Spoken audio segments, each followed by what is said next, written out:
আসসালামু আলাইকুম রহমতুল্লাহি ওবারাকাতুহ। নাহমাদুহু ওয়া নুসাল্লি আলা রাসূলিহিল কারীম, আম্মা বা'দ। আউযু বিল্লাহি মিনাশ শাইতানির রাজীম। বিসমিল্লাহির রহমানির রহিম। ওয়া'বুদুল্লাহা ওয়া লা তুশরিকু বিহি শাইআন ওয়া বিল ওয়ালিদাইনি ইহসানা ওয়া বিযিল কুরবা ওয়াল ইয়াতামা ওয়াল মাসাকিন ওয়াল জারি যিল কুরবা ওয়াল জারি যিয যুনুবি ওয়াস সাহিবি বিল জামবি ওয়া ইবনিস সাবিল ইলা আখিরিল আয়াত। কাছে এবং দূরে, দেশ ও প্রবাস থেকে যারা আজকে আমাদের এই ভিডিও প্রোগ্রামটি দেখতেছেন, সকলের প্রতি আন্তরিক মোবারকবাদ, প্রীতি, শুভেচ্ছা ও ভালোবাসা। সম্মানিত দর্শক ও শ্রোতা, ইসলামের সামাজিক জীবন দ্বিতীয় পর্বে আপনাদের সকলকে স্বাগতম। সকলের প্রতি আন্তরিক মোবারকবাদ। সম্মানিত দর্শক ও শ্রোতা, গত পর্বে আলোচনা করেছিলাম সমাজকে সুন্দর ও সুষ্ঠুভাবে পরিচালনার জন্য ইসলামের ভূমিকা রয়েছে। ইসলামে রয়েছে গুরুত্বপূর্ণ অবদান। আজকে দ্বিতীয় পর্বে আলোচনাটি শুরু করতে যাচ্ছি।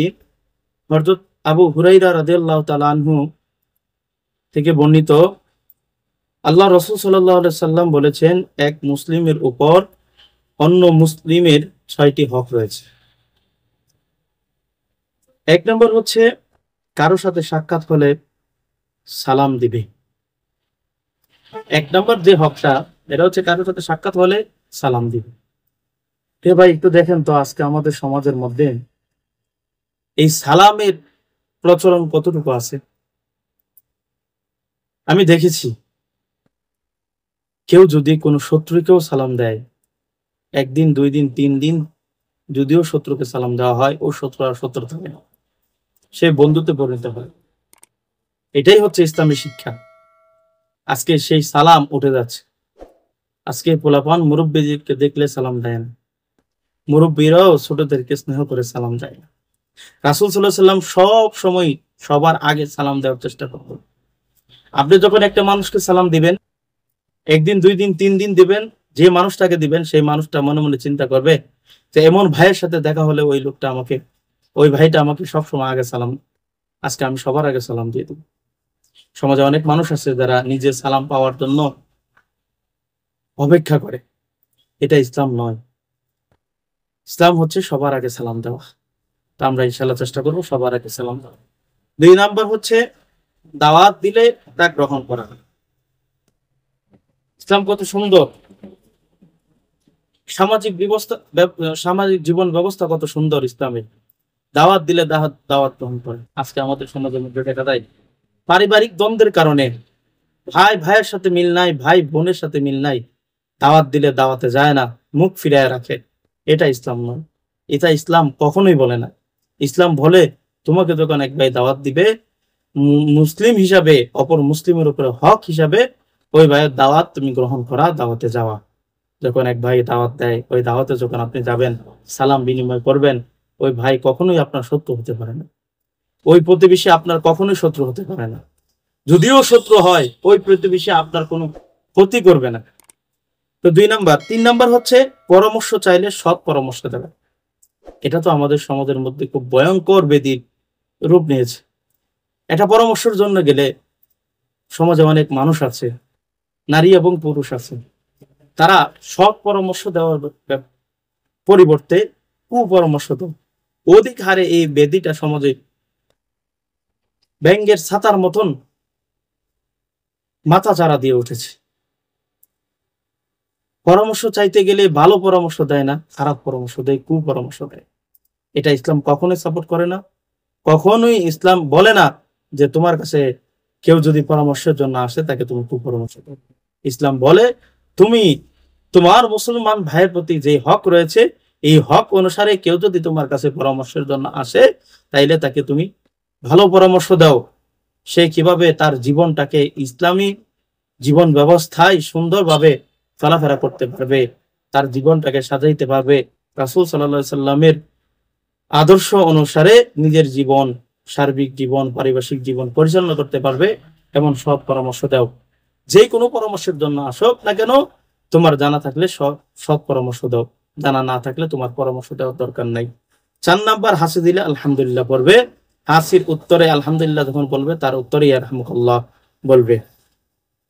5 নাম্বার, একজন মুসলমান যদি অসুস্থ হয় তাকে দেখতে যাওয়া, তার খোঁজ খবর নেওয়া। আজকে আমাদের ভাই শত্রুতার কারণে আমরা ভাইকেই দেখতে যাই না, অসুস্থ ভাইয়ের খোঁজ খবর নেই না। অসুস্থ হলে তাকে দেখতে যাবো দূরের কথা, তার নামটাই শুনতে পারি না। আবার অসুস্থ হলে অনেক ভাই আছে, ভাইয়ের অসুস্থতার খবর শুনে বলে ব্যাগ ধরছে ব্যাগ। আসলে ইসলাম কখনো এটা বলে না। ইসলাম বলে তোমার ভাই নয়, তোমার পাড়া প্রতিবেশীও যদি অসুস্থ থাকে, মুসলমান হিসাবে তোমার উপরে হক হচ্ছে, তোমার উপরে দায়িত্ব হচ্ছে, তোমার উপরে কর্তব্য হচ্ছে ওই মুসলমানের খোঁজ খবর নেওয়া এবং তার সেবা যত্ন করা। এটা হচ্ছে অসুস্থ হলে একটা মুসলমানের হক অপর মুসলমানের উপর। 6 নাম্বার হচ্ছে ইন্তেকাল করলে জানাজায় অংশগ্রহণ করা। ভাই আজকে দেখলাম ফেসবুকের মধ্যে আমাদের সমাজের কিছু লোক, এক লোক মারা গেছে, তার জানাজায় অংশগ্রহণ করতে দেয় না। কারণ কি? রাজনীতির কারণ। এমন রাজনীতি কেন করব আমরা, যে রাজনীতি রক্তের সম্পর্ককে নষ্ট করে দেয়? কেন আমরা এই রাজনীতি করব? রাসূল সাল্লাল্লাহু আলাইহি ওয়াসাল্লাম কি এই রাজনীতি করেছেন? রাসূল সাল্লাল্লাহু আলাইহি ওয়াসাল্লামের রাজনীতির কারণে কি রক্তের বাঁধন পর্যন্ত ছিন্ন হয়েছে? একজনের খালাতো ভাই ইন্তেকাল করছেন, তার জানাজার মধ্যে যেতে দেওয়া হয় নাই। কেন? রাজনীতির কারণে। এটা কখনোই ইসলাম সাপোর্ট করে না, এটা ইসলাম কখনোই সমর্থন করে না। এক ভাই যখন ইন্তেকাল করে, অপর মুসলমানের দায়িত্ব এবং কর্তব্য এবং হক হচ্ছে ওই মুসলমান ভাইয়ের জানাজায় অংশগ্রহণ করা। আল্লাহ তাআলা আমাদের ওই সমস্ত হিংসা নিন্দা থেকে আমাদের সকলকে হেফাজত করুন। হাদিসটি রয়েছে তিরমিজি শরীফ হাদিস নাম্বার 2737, নাসাই শরীফ হাদিস নাম্বার 1938, আবু দাউদ শরীফ হাদিস নাম্বার 5030। অন্য এক হাদিসে হযরত আনাস রাদিয়াল্লাহু তাআলা আনহু বলেন, নবী সাল্লাল্লাহু আলাইহি সাল্লাম বলেছেন, সেই সত্তার কসম যার হাতে আমার প্রাণ, তোমাদের কেউ প্রকৃত মুমিন হতে পারবে না যতক্ষণ না সে তার প্রতিবেশী বা জ্ঞানী দ্বীনী ভাইদের জন্য সে পছন্দ করবে যা তার নিজের জন্য পছন্দ করবে। এই হাদিসটি রয়েছে তিরমিজি শরীফ হাদিস নাম্বার 2515 নাম্বার, ইবনুল মাজাহ হাদিস 66, মুসনাদ আহমদ হাদিস 1,0591। তো দেখেন এই হাদিস দ্বারা আমরা কি বুঝতে পারলাম? আল্লাহ রাসূল সাল্লাল্লাহু আলাইহি ওয়াসাল্লাম বলছেন সে কখনোই কি হতে পারবে না, মুমিন হতে পারবে না যতক্ষণ পর্যন্ত সে নিজের জন্য যা পছন্দ করলো সে স্বাবলম্বী। এখানে বুঝতে হবে হাদিসটা। আপনি রণাঢ্য ব্যক্তি, আপনি স্বাবলম্বী, কিন্তু আপনার আশেপাশে যারা আছে, আপনার প্রতিবেশী ভাই বোন অথবা সমাজের লোক, তারা স্বাবলম্বী নয়, তারা গরিব, কিন্তু আপনি আপনার জন্য ভালো পোশাক, ভালো খাবার, ভালো জিনিস পছন্দ করলেন, কিন্তু তাদের জন্য কোনো কিছুই করলেন না, তাদের জন্য সেটা পছন্দ করলেন না যেটা নিজের জন্য পছন্দ করছেন। আল্লাহ রাসূল সাল্লাল্লাহু আলাইহি ওয়াসাল্লাম বলেছেন তারা কখনোই মুমিন হতে পারবে না যতক্ষণ পর্যন্ত ওই লোকটা নিজের জন্য যা পছন্দ করেছেন অপর মুসলমানের জন্য যদি সেই ওই জিনিসটা অপর প্রতিবেশীর জন্য ওই জিনিসটা পছন্দ না করবে, সে কখনোই প্রকৃত মুমিন হতে পারবে না। ভাই, ইসলামের সামাজিক যে জীবন ব্যবস্থা আমি আপনাদের সামনে যেগুলো বর্ণনা করতেছি, এই কথাগুলো প্রত্যেকটা মহল্লার ইমামদের দায়িত্ব এবং কর্তব্য হয়ে গেছে এখন এই জিনিসগুলো বোঝানো, এই জিনিসগুলো বলা। কিন্তু আফসোসের বিষয় হচ্ছে তারা বিভিন্ন বিষয় নিয়ে আলোচনা করে, কিন্তু এই বিষয়গুলো নিয়ে আলোচনা করে না। আমার অনুরোধ থাকবে, সকলের দায়িত্ব এবং কর্তব্য হচ্ছে সমাজকে পরিবর্তন আগে করেন, কারণ সমাজ আজকে নষ্ট হয়ে গেছে।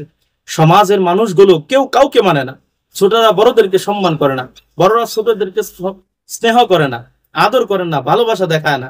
আজকে মানুষ দিন যত যাচ্ছে মানুষগুলো হিংস্র হয়ে যাচ্ছে, সমাজের মানুষগুলো হিংস্র হয়ে যাচ্ছে।